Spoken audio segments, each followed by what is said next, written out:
Hey folks, just here to show you how to fillet a few salmon, what to do with them after you get them filleted. If you want them cut into steaks, if you want them cut into fillets actually, or fillet pieces, and show you how to dispose of them when we're all done. I'm going to grab one out of the cooler and we'll get going, okay?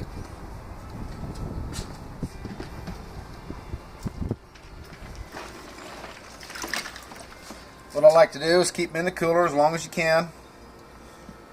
We were up in Riggins this last weekend and caught a few fish.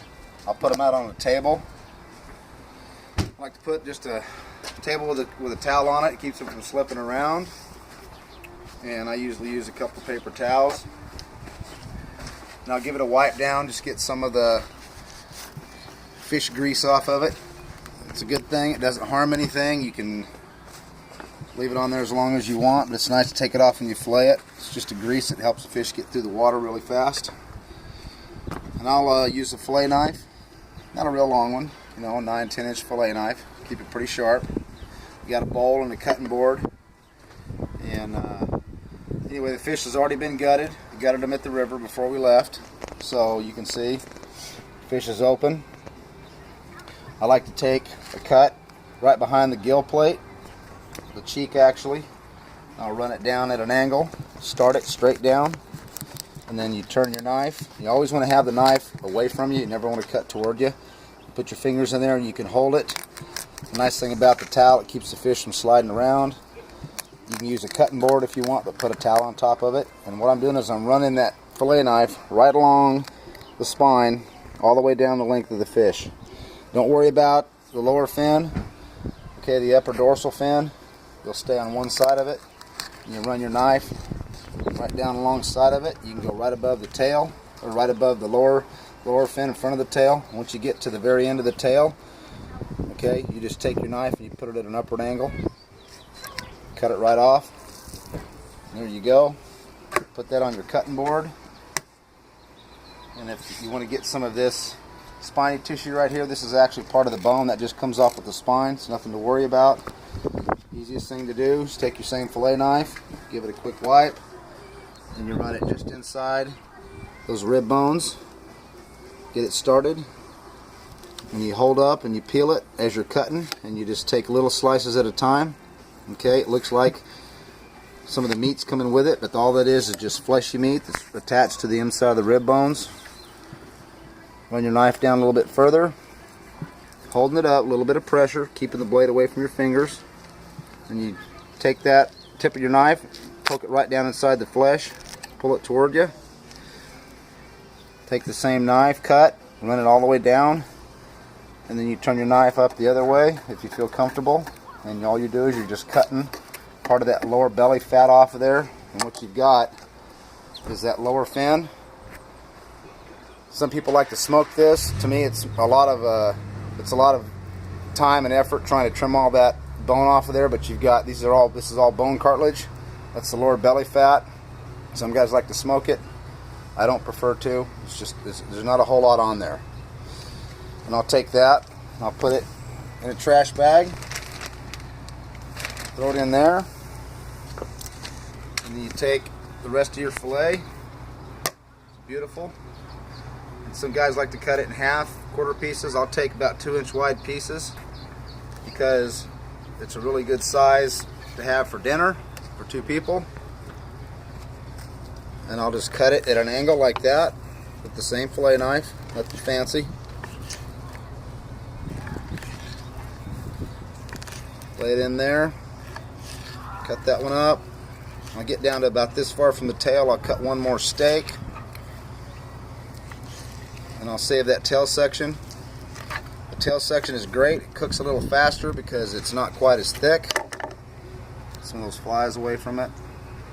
You can see the difference in the thickness of the fillets. I'll save the tail section, and I'll put these in a bowl, okay? Skin side down, skin side down, skin side down.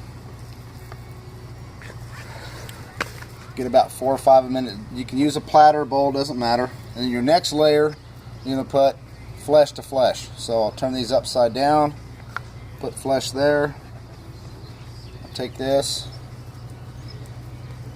And for all of you folks that don't know, this is flesh, that's skin. So you always want to put skin to skin or pink to pink is a better way to put it, I guess. Lid on top. And you take the fish, turn it over, flip them on the other side. Do the same procedure. Go one cut down. Always keep your hands out of the way. If you hold the head of the fish, you got control of the knife. You can take it and run it right down, and as soon as you get down right below the back of the head, you turn your knife. You're running it right down along the side of the spine. That's the nice thing about having a little bit longer knife, is that you can see where the handle of your knife is. You can see where the tip of your knife is coming out below the belly. You get to a spot, you got the lower bottom fin right here, close to the tail. You just hold on to the fish, run your fingers out of the way, but at the same time, your knife, get it right to the tail, give it a little turn up. And there's your beautiful fillet right on the cutting board. And I like to use a big hefty garbage bag. Excuse me. I'll take the fish, put it right in the garbage bag. Do the same thing here. This part of this, all this cartilage, this is all just membrane. It's attached to the inside of the bones. Humans have the same thing. It just looks a lot better on a fish. You're just running your knife down, get down to a spot, and you're just cutting away some of that belly fat. You're completely removing that lower fin, running your knife right down alongside, getting rid of some extra skin. There's your extra piece. Not a lot on there. Get rid of that at the same time. Do the same fashion here. Take it, run it into steaks, or some people call these fillets. To me, they're steaks. You can do the same thing with, put them in a bowl.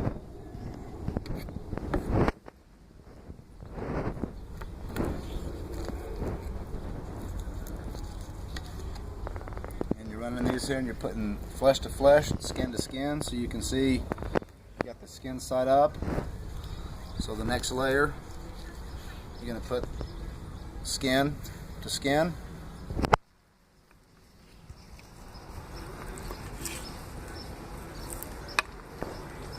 Skin to skin.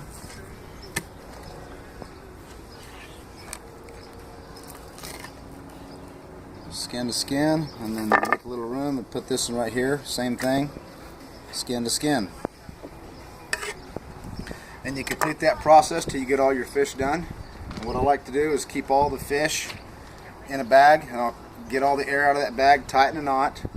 And if you are like we are today, we're a day past trash day, so if you want to keep those fish from stinking and you have no place to dispose of them, I like to put them in the freezer in the garage, and the fish will freeze. They won't have an odor, and then the morning that your trash is going out, put them in your trash can the night before, and they're completely disposed of. You don't have to worry about an odor, stink, anything else. Thank you to my beautiful wife for being the videographer. Where'd you catch all these fish at again? Caught all these fish in Riggins, Idaho. What river? Pardon me? Oh, in the Little Salmon River.